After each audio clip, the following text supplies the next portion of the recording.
Em 1912, foi construído o maior navio já construído até então, o transatlântico batizado Titanic.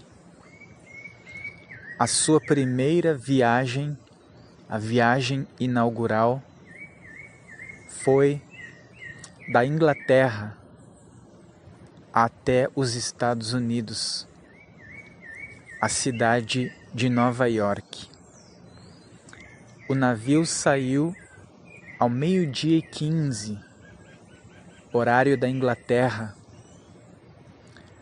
rumo a Nova York, no dia 10 de abril de 1912, com 2.208 pessoas a bordo, entre tripulantes e passageiros. O navio era considerado extremamente seguro, quase que visto como inafundável. Há boatos que afirmam que foi dito pelos construtores do navio que nem Deus afundaria o Titanic. E na primeira viagem, a viagem inaugural, o Titanic, 4 dias após a sua partida, por volta das 23h40, 14 de 1912, se choca com um grande iceberg nas águas geladas do Atlântico Norte. O navio estava em uma velocidade acima da recomendada, porque o capitão queria impressionar os jornais, chegando antes do previsto.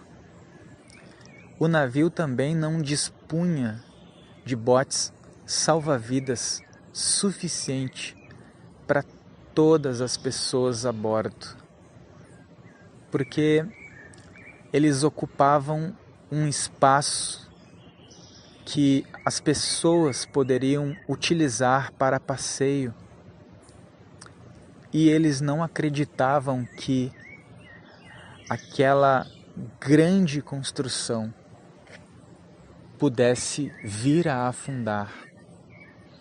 Mas ele se chocou com um iceberg, teve um rasgão na parte lateral e começou a entrar água no navio. O navio comportava até 3 compartimentos inundados, mas o estrago feito com o choque com o iceberg inundou 5. No primeiro momento, eles não ficaram tão apavorados, achando que afundariam. Então, eles começaram a acordar a população que dormia e dizer para eles irem ao convés, aonde estavam os botes salva-vidas.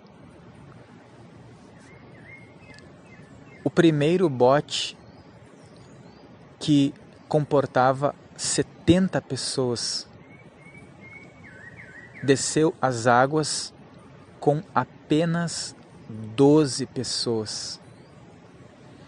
A temperatura estava entre 10 e 15 graus e as águas menos 2 graus.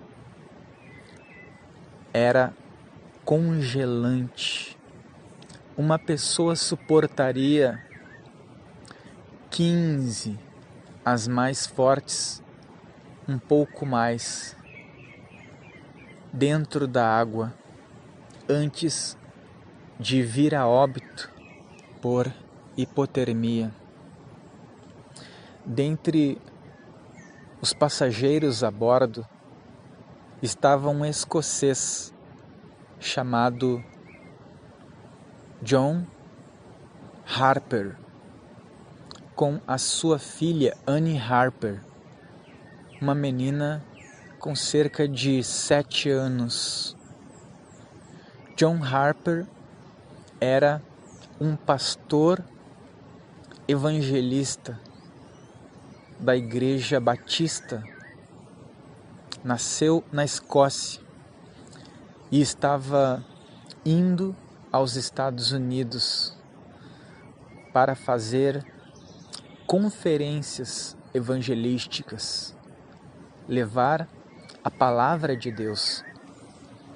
Ele se converteu aos 14 anos e se tornou o maior evangelista ao ar livre da Escócia. Como não tinha muitos convites para ministrar em igrejas, ele pregava nas praças, nas ruas, nas casas, e assim o seu ministério cresceu e ele se tornou conhecido. Assumiu uma igreja com 24 membros. Anos depois, ele tinha cerca de 500 membros. E ele estava junto da sua filha na viagem fatídica em que o Titanic naufragou, descendo nas águas gélidas do Atlântico Norte, a uma profundidade de 3.883 metros, aonde está até hoje. Quando o navio se chocou, John Harper, cuidadoso, levou a sua filha, Annie Harper, e a colocou dentro do primeiro bote salva-vidas. Ele a abraçou, a beijou e se despediu, dizendo que não poderia ir com ela, que ficaria e ajudaria a salvar as pessoas e que no futuro eles se reencontrariam. Ele olhou para a filha até que ela estivesse a salvos, já no bote dentro do oceano. Então, ele começou a ir de quarto em quarto, acordando as pessoas em suas cabines. E ele gritava e dizia: acordem, levantem, vocês, mulheres, crianças, homens, vocês que ainda não conhecem a Jesus, vocês que ainda não entregaram suas vidas a Jesus, entreguem-se a Jesus para que vocês sejam salvos. Ele acordou muitas pessoas, pregou a palavra de Deus, anunciando salvação por meio da fé exclusiva no Senhor Jesus. Uma testemunha conta que ele tirou o próprio colete salva-vidas e deu a um outro passageiro, dizendo: tome, você precisa mais do que eu. Ele sabia que milhares de pessoas morreriam, como de fato ocorreu. cerca de 1.500 pessoas morreram naquela noite de 15 de abril de 1912, porque do impacto com o iceberg até o momento em que ele afundou, se passaram cerca de 2 horas e 40 minutos. E neste período, John Harper pregou a palavra de Deus incessantemente.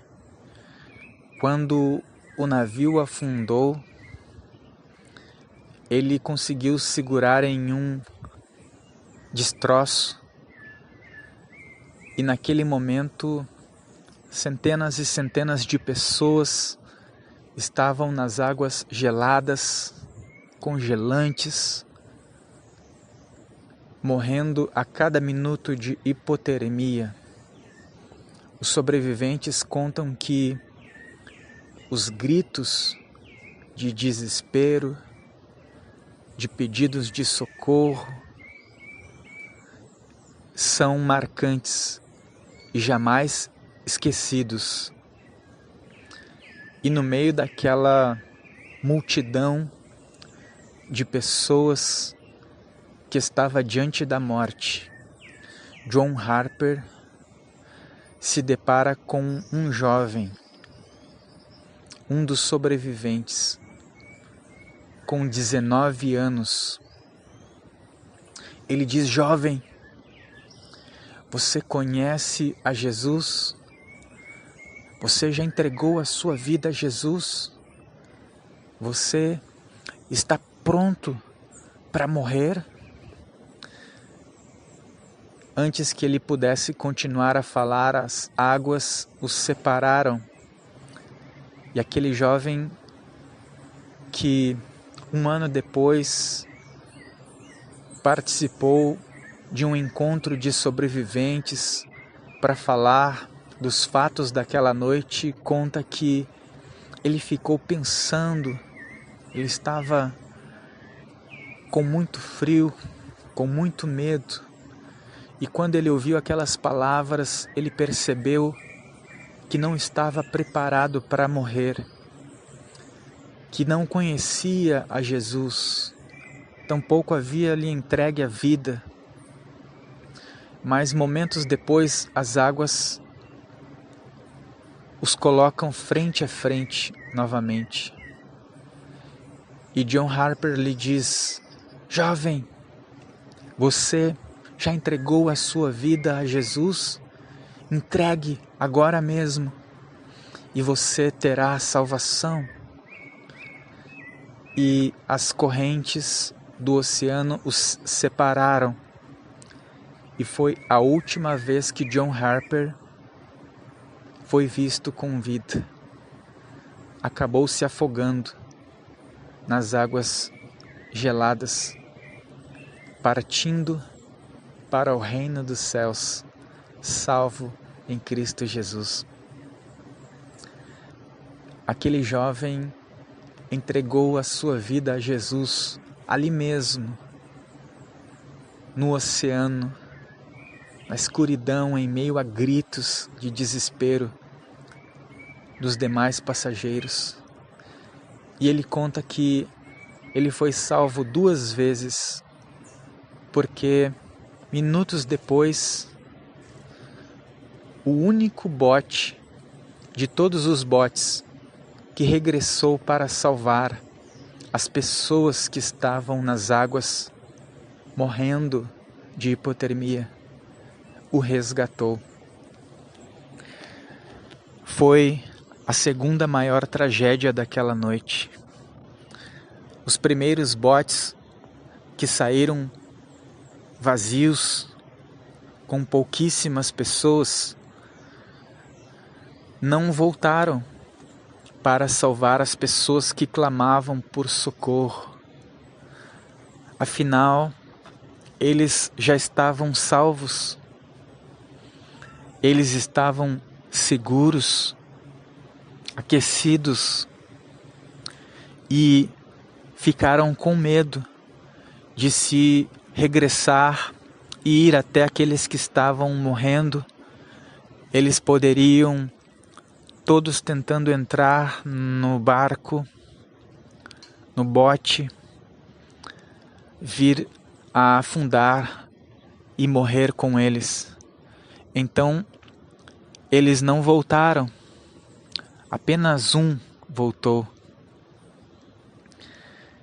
E, infelizmente, muitas pessoas que fazem parte da igreja hoje têm tido a mesma atitude.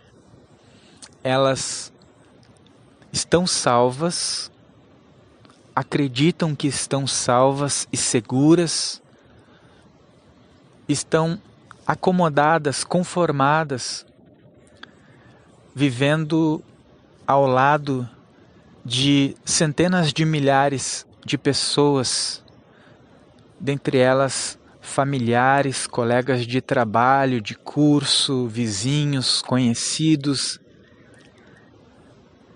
que estão perdidas, que não conhecem o Salvador Jesus.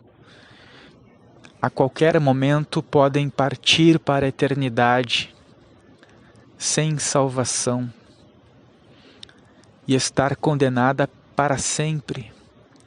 E elas não dedicam a sua vida, o seu tempo, os seus esforços, o seu dinheiro para o evangelismo. São egoístas. Que nós possamos ter a mesma atitude de John Harper. Pregar a palavra dentro e fora de tempo.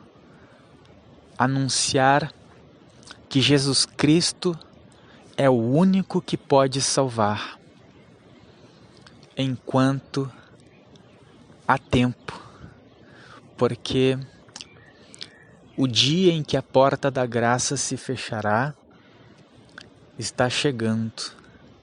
O Senhor breve vem.